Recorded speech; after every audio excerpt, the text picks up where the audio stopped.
بسم اللہ الرحمن الرحیم۔ سامعین محترم، بانگیرہ چینل کی جانب سے آج ہم آپ سے جو گفتگو کریں گے اس میں 3 نکات جن کو زیر بحث لایا جائے گا۔ نمبر 1، حکومت میں رہ کر ساجد سنجرانی کو جو سہولیات دی گئی، کیا یہ قوم کے حقوق پر ڈاکہ نہیں مارا جا رہا؟ اور چونکہ ذی الحج کا مہینہ ہے اور حاجی حج کر کے آئیں گے، تو کیا حاجیوں کی اکثریت حج کرنے کے بعد مجرم نہیں ٹھہرتی، جرم نہیں کرتی؟ یقیناً کرتی ہے۔ اس پر بھی آج گفتگو ہوگی۔ اور یونان میں کشتی کے واقعے میں سینکڑوں لوگوں کے ساتھ سینکڑوں پاکستانی کا ہلاک ہو جانا، کیا ان کو شہید کہنا صحیح ہے یا مجرم ہیں وہ لوگ؟ میری نظر میں مجرم ہیں وہ لوگ۔ کیسے؟ اس پہ بھی آج گفتگو ہوگی۔ سامعین محترم، حکومت نے گزشتہ 1 ڈیڑھ سال سے، اور جو حقیقت پر مبنی بھی ہے، یہ شور ڈالا ہوا ہے کہ پاکستان میں اقتصادی بحران کا ماحول بنا ہوا ہے اور پاکستان اس وقت ڈیفالٹ کرنے کی صورتحال کے قریب تھا، اور ہے بھی، یقیناً ایسی ہی بات ہے۔ اور پھر پاکستان میں مہنگائی کا جو جن بوتل سے باہر نکلا ہوا ہے، ابھی تک اس حکومت سے بھی وہ واپس بوتل میں بند نہیں ہو رہا۔ غربت جو مزید دن بدن نیچے کی طرف جاتی جا رہی ہے، یعنی غربت بڑھتی چلی جا رہی ہے، اور اشرافیہ کے جو مال و دولت کے ذخائر ہیں وہ بڑھتے چلے جا رہے ہیں، یہ بھی کسی سے پوشیدہ نہیں ہے۔ ان حالات میں جس وقت حکومت بھی ہر روز نہیں بلکہ ہر 1 گھنٹے کے بعد مہنگائی کا رونا رو رہی ہو، اور میاں شہباز شریف اور دوسرے وزراء اس کی وکالت کرتے نہیں تھکتے کہ مہنگائی ہو رہی ہے اور اس کی ذمہ دار عمران حکومت ہے، یقیناً عمران حکومت اس کی ذمہ دار ہوگی۔ لیکن گزشتہ دن جو قانون سینٹ میں پاس ہونے جا رہا ہے یا کرنے کی کوشش کی گئی، اگرچہ اس کے مرحلے بقایا ہیں، اور میں خراج تحسین پیش کرتا ہوں ڈاکٹر مصدق ملک کو بھی کہ اس نے بھی کہا کہ میں اس قانون کی مخالفت کرتا ہوں۔ ہر پاکستانی جو پاکستان کا محب ہے اور پاکستانی قوم کا درد رکھتا ہے، وہ اس قانون کی مخالفت ضرور کرے گا۔ قانون کیا ہے کہ 2-3 سال کے لیے، 4 سال کے لیے جو چیئرمین سینٹ بنتا ہے، اس کو ریٹائرمنٹ کے بعد جب اس کی مدت پوری ہو جائے گی تو اس کو جو سہولیات ملیں گی، اس کو جو فائدے ملیں گے، وہ ہوش ربا ہے۔ اس کو 2.5 سے 3 لاکھ روپیہ ہاؤس رینٹ کی صورت میں ساری زندگی ملے گا، مرتے دم تک ملے گا۔ اس طرح اس کو کوئی 20 سے 22 نوکر بنتے ہیں سیکیورٹی گارڈز میں، جو اس کے گھر پر اس کو ساری زندگی ملیں گے۔ پھر وہ ریٹائرمنٹ کے بعد دنیا کے کسی بھی ملک میں جائے گا، وہاں پر جو ہوٹل کرے گا اس کا جو خرچہ ہے وہ بھی پاکستانی حکومت ادا کرے گی۔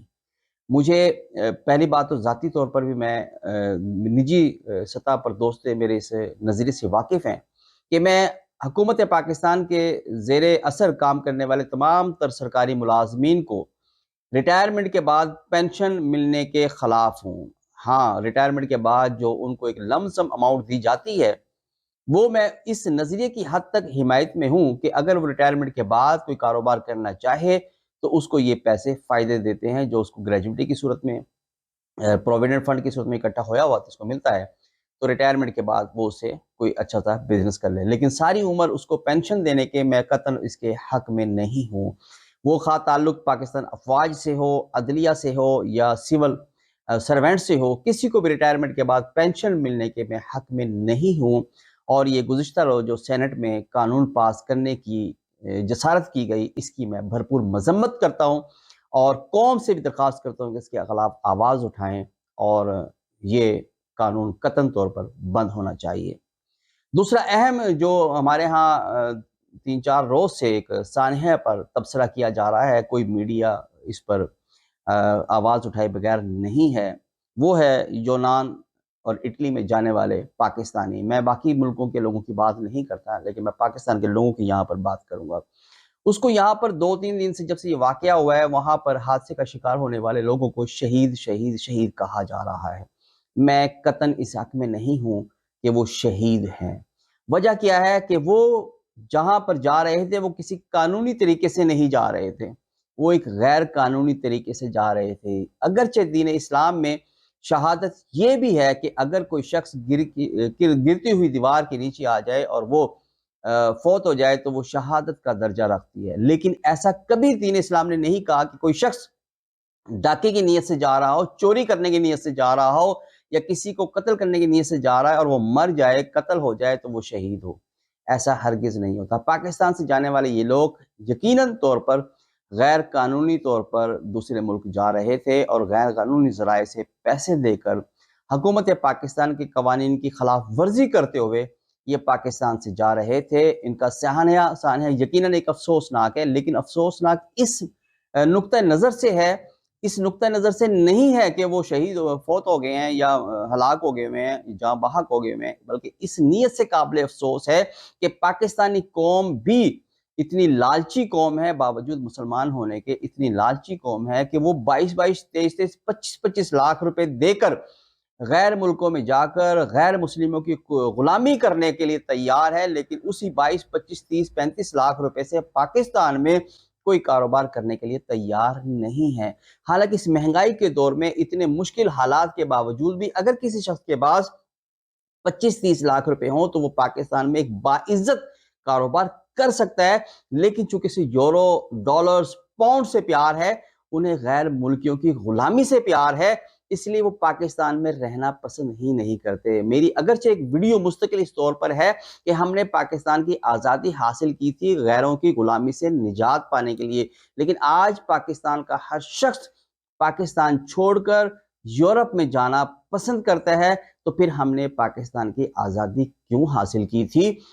یہ پاکستان سے جانے والے لوگ قطعاً طور پر قانونی نہیں تھے، غیر قانونی تھے، اور غیر قانونی کام کرتے ہوئے اگر کوئی شخص پولیس مقابلے میں مارا جائے، مخالف کے ہاتھوں مارا جائے، وہ جاں بحق ہو سکتا ہے، ہلاک ہو سکتا ہے، لیکن شہید نہیں ہو سکتا۔ اس لیے معذرت کے ساتھ اس سانے میں ہلاک ہونے والے، پانی میں ڈوبنے والے لوگوں کو میں شہید نہیں کہہ سکتا۔ میری ایک اس پہ نظریہ ہے، میرا ایک پوائنٹ آف ویو ہے، کسی کو اعتراض ہوتا ہے تو میں معذرت چاہتا ہوں، لیکن میرا ذاتی نظریہ ہے اور جس پہ میں حق بجانب بھی ہوں۔ بالکل اسی طرح اگر میں آپ کو یہ مثال دوں کہ حج کا مہینہ آ رہا ہے، اس میں بہت سارے لوگ ہیں حج کریں گے، لیکن حج کے فوراً بعد چوری بھی کریں گے، جرم بھی کریں گے، قوانین کی خلاف ورزی بھی کریں گے، اور وہ کیا ہوا حج وہیں پر پانی پھیر کر وہ واپس آ جائیں گے۔ کیسے وہ چوری کرتے ہیں؟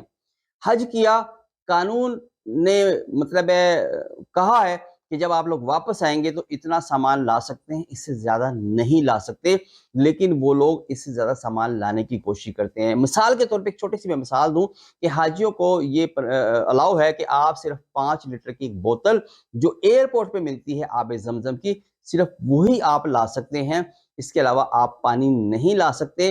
کھجوریں وغیرہ وہ وزن میں شامل ہوتی ہیں، جتنا وزن حکومت نے یا ایئر لائن نے طے کیا ہے اس وزن کے اندر لاتے ہوئے آپ بے شک ساری کھجوریں لے آئیں، سارے کپڑے لے آئیں، سارے زیور لے آئیں، وہ وزن میں شامل ہو جاتا ہے، اس میں شامل کریں۔ لیکن ایک چیز جو مجرم بنتے ہیں حاجی، وہ آب زمزم سے بنتے ہیں۔ آب زمزم حکومت نے کہا کہ 5 لیٹر لانا ہے، لیکن آپ دیکھیں گے، آپ کسی سے بھی مل لیجیے گا حاجی صاحب سے، بڑے فخر سے بتائے گا، اوہ 5 لیٹر سے زیادہ آب زمزم لانا بنتا، لیکن میں نے بھی بڑا کمال کیا۔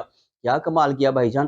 کمال یہ کہ میں نے فلیکسیبل پانی کی بوتلیں لی، لیٹر والی بوتلیں لی، ان کو بھرا اور اپنے بیگ میں کپڑوں کے نیچے چھپا کے اوپر کپڑے رکھ لیے، بیگ کو بند کر لیا اور ساتھ میں نے بیلٹ پہ ڈال دیا، اور اس طرح وہ پانی آ گیا۔ کیا بات ہے حاجی صاحب، اتنا پیسہ خرچ کیا، لاکھوں روپے خرچ کیے، اللہ کو راضی کرنے کے لیے گئے، حج کیا، مشقت کی، پتھر مارے، کنکریاں ماری شیطان کو، لیکن نکلتے ہوئے شیطان نے اپنی ذمہ داری آپ کو دے دی، اور آپ ایئرپورٹ پہ آتے ہی سب سے پہلے فخر سے اپنا جرم بتا رہے ہیں کہ دیکھو ہم نے یہ چوری کر کے پانی بیگ میں رکھا، حکومت کی آنکھوں میں دھول جھونکی، اور یہ پانی میں جو 5 لیٹر کے بجائے میں 10 لیٹر آب زمزم لایا، دیکھیں جی کتنا مقدس پانی تھا۔ کیا بات ہے، یہ بالکل جرم ہے۔